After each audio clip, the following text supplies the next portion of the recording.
Short Selling Explained is the title of today's presentation, and a lot of you might be tempted to short stocks since we're in a bear market. As a matter of fact, this article by Bloomberg suggests just that. So it says, shorting is all the rage for retail investors as stocks plunge. Not a good idea. And the reason for that is because when you short a stock, you don't just have the risk of losing your initial investment. Your losses can be infinite. And it's very important that you understand why that is. If you've never shorted a stock, then you don't really know the feeling of what it's like to go against the market. So we're going to give you an example today that simply explains how shorting works. So let's say that you have a brokerage account with $10,000 in cash and 100 shares of Google. So roughly you have $19,500 in this account worth of shares and cash. So you decide to short Tesla. Now, whether or not that's a good idea doesn't matter. We're just using this as an example. Now, when you short a stock, you're betting that the price of that stock is going to go down, and when it does, you stand to gain some money. Now, before you do that, you need to apply for a margin account. So I'm not going to get into the details of how this works. Essentially, various brokerage firms will have different rules surrounding who they extend margin to. Essentially, just think about this like the casino giving you a line of credit, all right? Because that's roughly what it is. Shorting is all about speculating because over time the market goes up, not down in the long run. So let's go back to our example here where we've applied for a margin account and now we're going to sell Tesla short. So we have cash in our account of $10,000, as we said, Google shares, 100 of those, roughly $19,500. Now, when we sell 50 shares of Tesla, let's just forget about where those shares come from. So what you typically have to do is borrow those shares from somebody else. Now, the brokerage firm will handle that, and it's invisible for all practical purposes. There is this notion of selling short shares that aren't actually borrowed. That's called naked shorting, and we're going to touch on that a little bit later. So let's say you sell 50 shares of Tesla. What happens when you sell a stock? Well, you receive money for the sale of those shares, and the price at $209.25, what it closed at the last time we looked, multiply that by the 50 shares that you sold, and voila, magically $10,462.50 shows up in your account. So when we look at the balance now, we see cash has gone up significantly. Of course, that's cash that we received from that short sale. Then we see our shares of Google. But look at there. There's a negative balance of 50 shares of Tesla. That means we owe the casino, the brokerage firm, 50 shares of Tesla. Now, here's the good news, the favorable outcomes, okay? You just received around $10,500 in cash. Here's what could happen to that money. So let's say that Tesla goes bankrupt. In other words, the entire value of the stock goes to zero and shareholders receive nothing. Usually shareholders receive something when a company goes bankrupt, but not always. So let's assume the value of Tesla goes to zero, all right? You don't owe anything because those shares are worthless. So if you're going to return 50 shares that are worth $0 a piece, 50 times 0 is 0, you owe the brokerage firm nothing. But the maximum return you'll see on this trade is going to be roughly 50% of the value, right? So you've essentially increased the value in your brokerage account by 50%. We can go back and look at the old balance, right, and see that, well, if you had roughly $20,000 before, and now you have 30, you increased the value of your brokerage or your account by roughly 50%. Now, let's say Tesla drops by just 50%. Well, you can close your position out, which means you can purchase shares of Tesla around, let's say, $104 a share, roughly. And then that means you only need to come up with around $5,000 to cover that short position. And you have a profit that's not as extreme as the 50% that you realize, but let's say around 25% profit on that trade. So these are in the best case scenario, the best possible case scenario, the most that you can stand to gain would be 50% on this trade. All right, that's the good news. Now, let's talk about the bad news where Tesla's shares start rising. And typically shares rise slowly over time. So let's say in March they're up 25%. Well, that means that you now have lost $2,600 on paper, because if you went to buy those shares back, you'd need to come up with 25% more money. Now, let's say in April they go up 50% from the price that you bought them, and then they keep going up over time. By June, when shares have doubled, you would then owe $10,462. That's more than the cash that you had on hand. So now you're starting to sweat this a bit, because you're now sitting in a losing trade. And remember, as time goes on and as those shares are slowly appreciating, you're not sleeping very well at night. You're watching that ticker, boy, you're really concerned, especially if Tesla starts bumping up more than just by 5 or 10% a day. If they have a good earnings report and it really pops, boy, you're starting to sweat.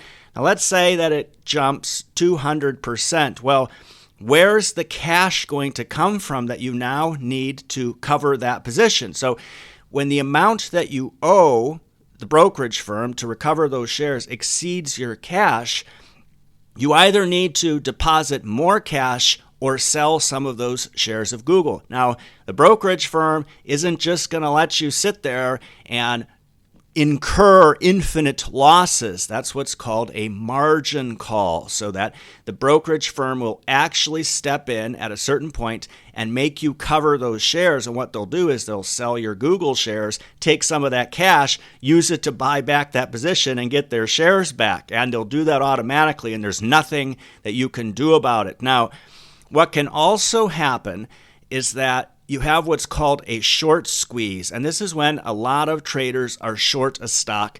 Shares start to soar. And as they're soaring, you're getting closer and closer to that margin call. And finally, you capitulate and you buy back your shares at extremely high prices.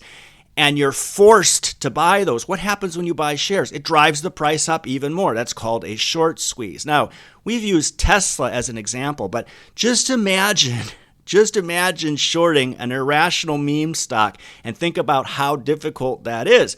In at least a couple cases, some smaller hedge funds actually blew their funds up because of this particular reason. They extended all their credit and they had to close out their positions and they exhausted all their money, right? So it's a potential for infinite losses. That's one of the reasons that we don't short stocks. So the irrationality of the herd is always going to outlast your margin limits. That's because even institutional investors couldn't imagine that retail investors would be so stupid. So the most attractive shorts are always the extremely volatile stocks. So you can do the same sort of math we did on that Tesla example using gains of 300, 400, 500% and start to see how quickly that will evaporate your account.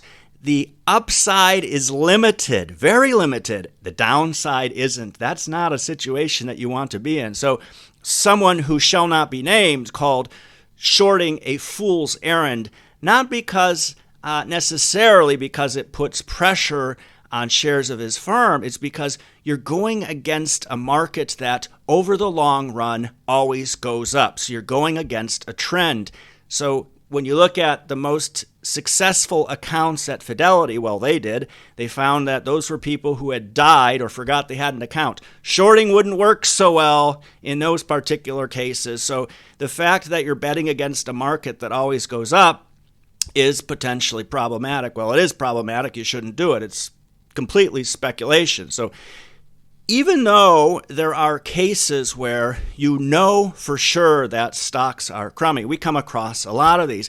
And what you have out there are what's called institutional short sellers. These are firms, you could think of them like hedge funds, more or less, that their role is to go out there and identify companies that they don't believe have a snowball's chance in hell of succeeding, and they short them, and then they put out reports on these firms. They have, of course, very strong legal teams, and they make sure they cross their T's and dot their I's. But some of the more popular names out there, would be probably Scorpion Capital. You have Citron and Hindenburg has been in the news lately.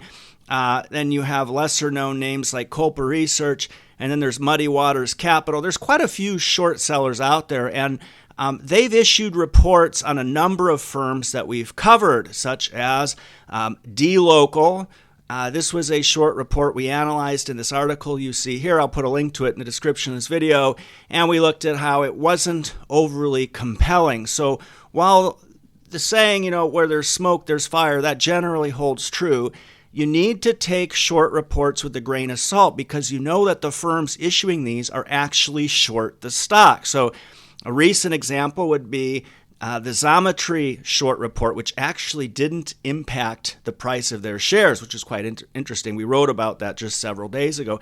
And then you have Berkeley Lights. That was pretty scathing by Scorpion Capital, and we actually exited our position on the back of that report, and that so far turned out to be the right decision to make. So there are pros to short selling. So there's the possibility of high profits. Of course, if you're a fund with the capabilities of having a very large margin, maybe so. There's very little initial capital required. Of course, you're selling shares that you don't own and you get cash back in return.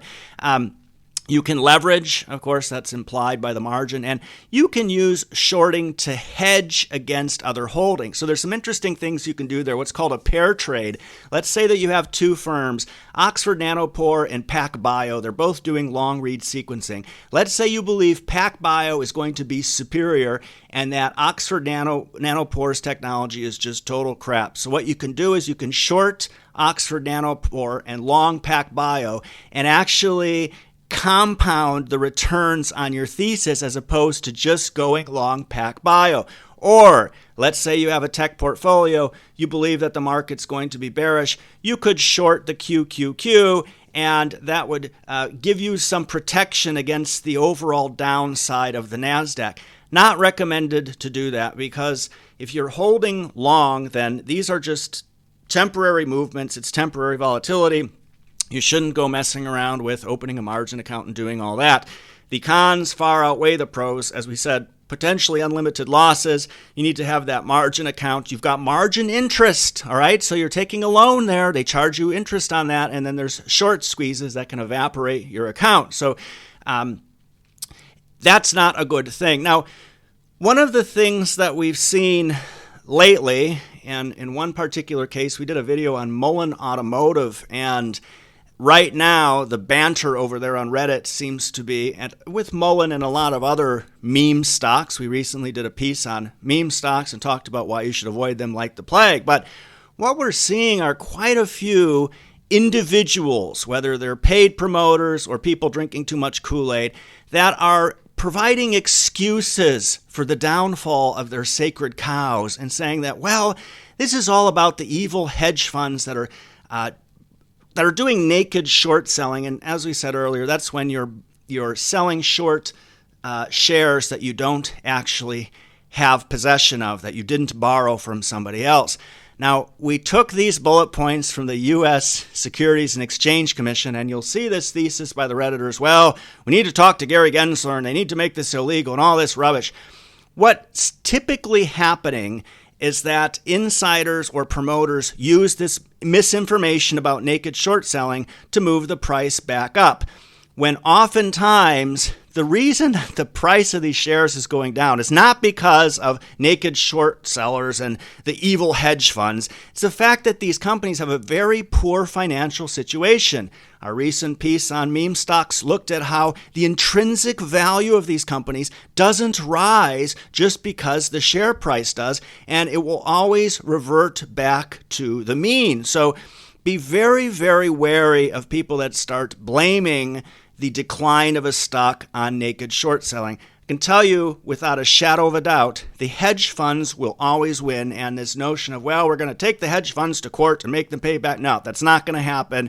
You lost your money, and you should learn how to invest your money, not speculate with it. So just to conclude, don't waste your time and money shorting stocks. It just doesn't make sense. As a Redditor once said, we can stay retarded longer than you can stay solvent, and they're absolutely correct. if hedge funds are blowing up after making the wrong short trades, don't think that you're going to fare any better than they do. You're better off avoiding margin accounts entirely. So I put up a video here that we did on meme stocks you might find of interest. Before you watch that, please subscribe to our channel by clicking on the logo here, the Nanalyze logo. Thanks for taking your time to watch this today.